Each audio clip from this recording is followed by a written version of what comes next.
जय गुरुदेव. अनुहत ते हृदय जान, तेची वकाराचे अधिष्ठान. द्वादश दळी अंगुष्ट प्रमाण, प्राणवायू वसतसे. संत शिरोमणी शिवयोगी मन्मथ माऊली आपल्या परमरहस्य या प्रासादिक ग्रंथातील 6व्या अध्यायातून षटचक्राचं विज्ञान सांगत आहेत. मानवी देहात 6 ऊर्जा केंद्र आहेत. या 6 ऊर्जा केंद्राच्या जी वृत्ती आहेत त्या वृत्तींना शुद्ध करून त्यांना अध्यात्माकडे वळवण्याची प्रक्रिया ओम नमः शिवाय हा षडाक्षरी महामंत्र जो गुरुमुखातून प्राप्त झाला आहे तो कसा कार्य करतो ते माऊली या षटचक्र विज्ञानातून सांगतात. आपण मूलाधार, स्वाधिष्ठान आणि मणिपूर या 3 चक्राचं विज्ञान पाहिलं. या खालच्या 3 चक्रानंतर कुंडलिनी शक्ती जेव्हा हृदयाच्या ठिकाणी येते तेव्हा साधकाला खऱ्या अर्थाने अनहत नादाचा आणि ईश्वरी प्रेमाचा अनुभव येऊ लागतो. अनहत ते हृदय जान. अनाहत या शब्दाचा अर्थ होतो जे कशाच्याही आघाताशिवाय निर्माण झाले नाही. आता आपल्याला वाद्य वाजवायचं म्हणजे पकवाज वाजवताना आपल्या हाताचा आणि त्या पकवाजाचा संबंध येतो, पेटीचा आणि आपल्या हाताचा संबंध येतो. बासरी वाजवताना आपल्या मुखाचा आणि त्या बासरीचा संबंध येतो. पण अनाहत नाद कशाच्याही आघाताशिवाय ऐकू येणाऱ्या नादाला अनाहत म्हणतात. हृदयाच्या ठिकाणी हे चक्र स्थित आहे. भौतिक हृदयाच्या मागे असलेल्या या केंद्राला हृदय म्हणण्याचे कारण असे की इथेच जीवात्मा आणि परमात्म्याचे मिलन होते. इथून साधकाची भक्ती करुणा जागृत होते. हे अनाहत चक्र आहे. त्याचं स्थान आहे हृदय. तेची वकाराचे अधिष्ठान. या चक्राचे मुख्य बीज मंत्र वकार. ओम नमः शिवाय. हे वा हे आहे. येथे वायू तत्वाचा ध्वनी आहे. ओ हे अक्षर अमृत तत्वाचे आणि प्रवाहाचे प्रतीक आहे. याचा अर्थ हे चक्र वायू तत्वाचे घर आहे. ज्याप्रमाणे वायू सगळीकडे पसरलेला असतो तसा शिव परमात्मा सर्वत्र व्याप्त आहे अशी अनुभूती या चक्रावर पोहोचलेल्या साधकाला होते. द्वादश दळी अंगुष्ट प्रमाण. अनाहत या चक्राला 12 पाकळ्या असतात. या 12 पाकळ्या मनाच्या 12 वृत्तीचं नियंत्रण करतात. आता आपण या 12 वृत्ती कोणत्या आहेत हे पाहू. पहिली वृत्ती आहे आशा. काहीतरी मिळेल, काहीतरी मिळावे, काहीतरी घडावे ही सततची ओढ. ही वृत्ती माणसाला भविष्यामध्ये गुंतून ठेवते आणि वर्तमान काळातील शांती हिरावून घेते. आशा पुढचं दाखवते. पुढं हे मिळाल्यावर सुख मिळेल, पुढं ते मिळाल्यावर सुख मिळेल आणि वर्तमान काळातल्या जीवनातली शांती हिरावून घेते. दुसरी आहे चिंता. भविष्याबद्दलची भीती वाटणे किंवा काय होईल, उद्या काय होईल ही शंका मनाला सतत अस्थिर करते. तिसरी वृत्ती आहे चेष्टा. येथे चेष्टा म्हणजे थट्टा मस्करी नाही, तर एखाद्या गोष्टीसाठी केलेली धडपड किंवा शारीरिक मानसिक हालचाल. सतत काहीतरी मिळवण्यासाठी चाललेली धडपड याला चेष्टा ही वृत्ती म्हणतात. ममता. शेवटी आहे ममता. हे माझे आहे, काही व्यक्तीला आपण हे माझ्या आहेत म्हणतो, काही वस्तूला आपण माझ्या आहेत म्हणतो, काही जमिनीला माझ्या आहेत म्हणतो. ही वाटणारी आसक्ती म्हणजे ममता. दंभ, 5वी वृत्ती आहे दंभ. स्वतःबद्दलचा खोटा अभिमान. मी सुंदर आहे, मी श्रीमंत आहे, मी बुद्धिमान आहे, असा जो अभिमान असतो त्याला म्हणायचं दंभ. आपण जे नाही ते दाखवण्याचा प्रयत्न करणं याला म्हणायचं दंभ. हे अहंकाराचे एक सूक्ष्म रूप आहे. 6वी वृत्ती आहे विकलता.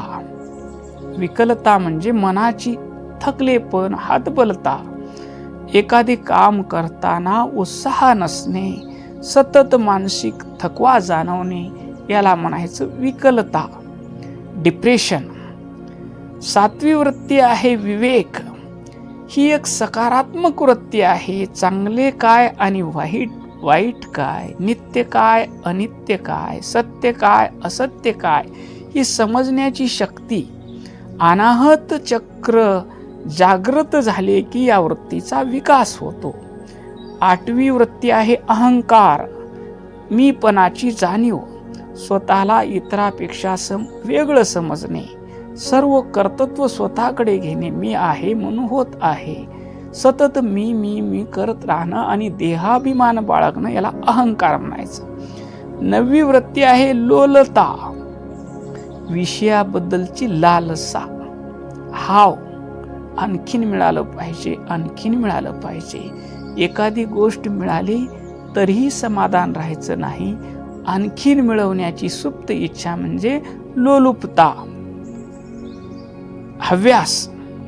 10वी वृत्ती आहे कपटता. मनात एक आणि ओठावर दुसरे असणे. माणूस समोर आला की गोड बोलायचं आणि त्याच्या पाठीमागे कट कारस्थान करायचं.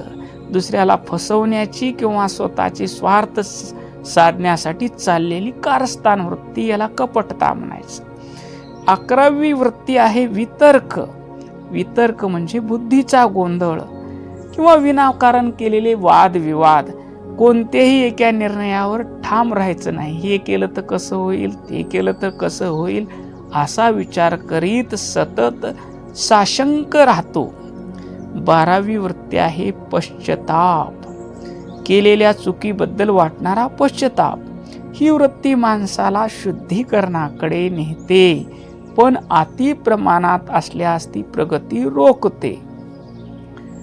या 12 पाकळ्या आहेत म्हणतात. या अनाहत चक्रावर 12 पाकळ्या आहेत म्हणतात.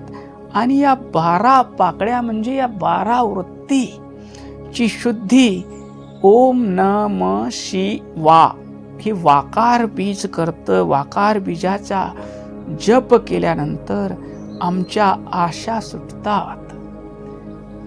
इष्टलिंग पूजा केली, समाधान वाटलं. इष्टलिंगाला अर्पण करून प्रसाद घेतला, समाधान वाटलं. जे काही देह कष्ट ते प्रारब्धाचे, सुख भोग ते जंगमलिंगाचे, अशा वृत्तीनं सद्गुरुनाथाच्या सेवेनं भक्तीनं माणसाच्या आशा सुटून जातात आणि तो गुरुभक्तीमध्ये, इष्टलिंग पूजेमध्ये आणि शिवाय नमा नामस्मरणामध्ये तल्लीन होऊन त्याच्या सर्व आशा सुटतात. दुसरी आहे चिंता. असा भक्त म्हणतो, तुझ्या कृपे देवा निश्चिंत मी आहे, माझी सर्व चिंता तूची आहे. ज्यावेळेस ओम नमः शिवाय म्हटलं वाकार बीजाचा जप होतो त्यावेळेस सर्व चिंता भक्ताच्या सुटतात आणि देवावर त्याचा भार असतो. तुझ्या कृपे देवा निश्चिंत मी आहे, माझी सर्व चिंता तूची आहे. अनन्य चिंतो यंतो माये जना पर्युपासते, तेषा नित्यभियुक्ता नाम योगक्षेम वहम्यहम. भगवद्गीतेमध्ये देव म्हणतात, जो अनन्य भावाने मला शरण आलेला आहे त्याच्या योगक्षेम, त्याचा उदरनिर्वाह भागवण्याची चिंता मला करावं लागते, कारण तो माझ्या भक्तीमध्ये दृढ आहे, तो माझ्या समर्पणात आहे. भक्ताच्या सर्व चिंता सुटतात. चेष्टा म्हणजे सतत धडपड, काहीतरी मिळालं पाहिजे, हे मिळालं तर बरं होईल, ते मिळालं तर बरं होईल. ही धडपडीची पळापळीची वृत्ती शांत होते आणि ईश्वरावरला विश्वास वाढतो. देव जे करीतो तुझ्या हितासाठी, नको हो कष्टी नेनून या. देई तापत्रय आणि ते संकट, अनावया वीट संसाराचा. जीवनामध्ये जे काही होत आहे ते ईश्वराच्या इच्छेनं होत आहे. जे होणार आहे ते ईश्वराच्या इच्छेनं होणार आहे. या भावात देवावरला दृढ विश्वास असल्यामुळे त्याची धडपडी वृत्ती कमी होते आणि त्याच्या देहाकडून जे कार्य होतं ते कार्य ईश्वराची पूजाच होते. चौथं दल, चौथी पाकळी, चौथी वृत्ती ममता कशी शुद्ध करते. भक्त सद्गुरुनाथाकडे येण्यापूर्वी हे माझे घर, माझी बायको, माझे लेकर या मर्यादेत होता. आता ओम नमः शिवाय या वाकार बीजाचा जप करून त्याची वृत्ती विशाल झाली. त्याचं माझेपण विकसित झालं. हा कोणाचा म्हणू नका, हा अमुचा म्हणवा. कुडल संगम देवा तुमच्या घरचा पुत्र म्हणवा. अशी त्याची वृत्ती विकसित होते. विश्वची माझे घर, ऐशी मती जयाची स्थिर. किंबहुना चराचर आपणची झाला. सर्व लोक माझे आहेत, माझाच आत्मा सर्व देहामध्ये आहे. ही वृत्ती त्याची ममता शुद्ध ऊर्जेत परिवर्तित करते. पुढचं दंभ, स्वतःबद्दलचा खोटा अभिमान सुटून जातो आणि मी ईश्वराचा भक्त आहे, सद्गुरुनाथाचा शिष्य आहे, माझ्या देहाकडून होणारे सर्व कार्य गुरु माऊली करून घेत आहेत, मी काहीही करत नाहीत. अशा भावनेत राहिल्यानं त्याचा दंभ सुटतो. विकलता, त्याला मी काहीतरी करतो, मीच करावं का असं म्हणल्यानंतर मानसिक थकवा येतो. पण सर्व काही सद्गुरुनाथ करत आहेत असा भाव ठेवल्यानंतर त्याचं मन प्रसन्न होतं आणि शिवचिंतन करतं. त्याची विकलता निघून जाते. सातवा विवेक, सद्गुरूच्या कृपेनं त्याला ज्ञान होतं की मी देह नाही, मी मन नाही, मी बुद्धी नाही, मी या सर्वांना जाणणारा चैतन्य आहे. हा विवेक त्याच्या जागृत होतो. पुढचा आहे अहंकार, जो एका देहापुरता मी म्हणत होता. सर्व देह माझे आहेत, माझा आत्मा सर्व प्राणी मात्राचा आत्मा आहे. त्याची प्राकृत अहंता गुरुकृपेने विरून जाते. गुरुमंत्राच्या जपानं आणि त्याची पराहंतेत रूपांतर होतं. मी विश्व प्रपंच रूपानं नटलेला परमात्मा शिव आहे. पुढं लोलुपता, विषयाची हाव, एखादी गोष्ट मिळाल्यावर आणखी हवे ही वृत्ती त्याची निघून जाते. सर्व विश्व हे माझं विकसित रूप आहे. आत्मशक्ती विकासेने शिवो विश्वात्मना स्थितः. माझ्या हृदयातला परमात्माच विश्वरूपानं नटला आहे. माझ्यापेक्षा वेगळी वस्तू आणि व्यक्ती कोणीही नाही असा भाव झाल्यामुळे त्याची लोलुपता निघून जाते आणि निष्कपट होतो. सर्व माझेच आहेत म्हणल्यानंतर कोणाविषयी तो कटकारस्थान करत नाही, कपटीपणानं वागत नाही. सर्वाकडे प्रेमाच्या दृष्टीनं पाहतो, सर्वासोबत प्रेमाचा व्यवहार करतो आणि त्याची बुद्धी वितर्क 11व वृत्ती आहे. त्याची बुद्धी गुरुचरणी लीन झाली. गुरुचरणावरला श्रद्धा बळकट झाली आणि गुरुवचनावरला विश्वास दृढ झाला. त्याची बुद्धी तर्क करायचं सोडून दिली. गुरु माऊलीनं उपदेश केला आहे, तू शिव आहेस आणि विश्वही शिव आहे. त्यावेळेस ती वृत्ती मी शिव आहे, विश्वही शिव आहे याचं चिंतन करते. आणि शेवटचं पश्चाताप झालेल्या चुकीतून माणूस सुधारतो आणि म्हणतो साधू संत जसे वागले, त्यांनी ज्या चुका केल्या नाहीत तसं आपणही वागलं पाहिजे.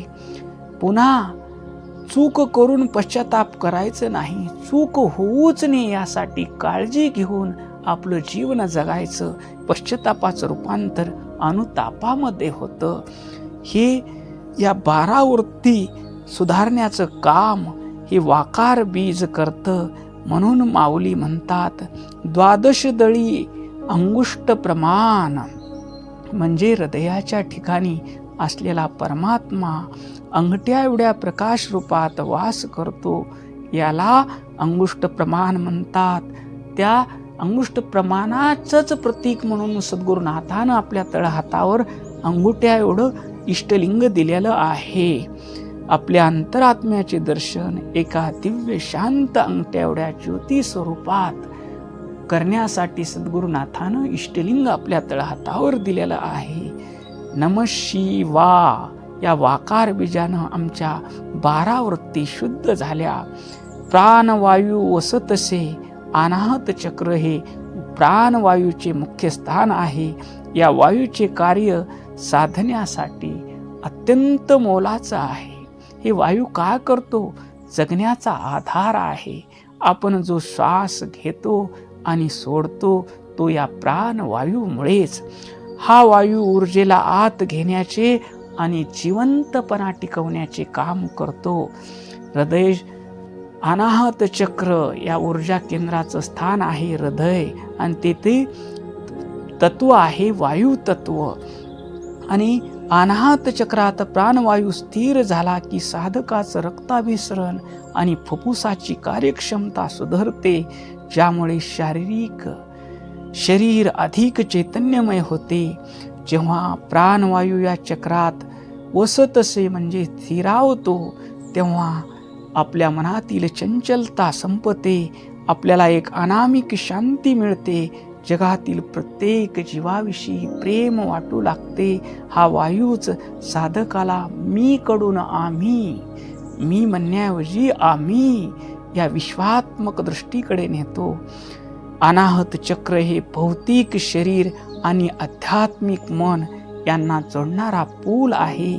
येथे प्राणवायू आणि अंगुष्ट प्रमाण जे आपलं इष्टलिंग आहे त्या आत्मज्योतीचं दर्शन घडते. या चक्रावर ताबा मिळवलेला साधक द्वेषाकडून प्रेमाकडे आणि अंधाराकडून प्रकाशाकडे जातो.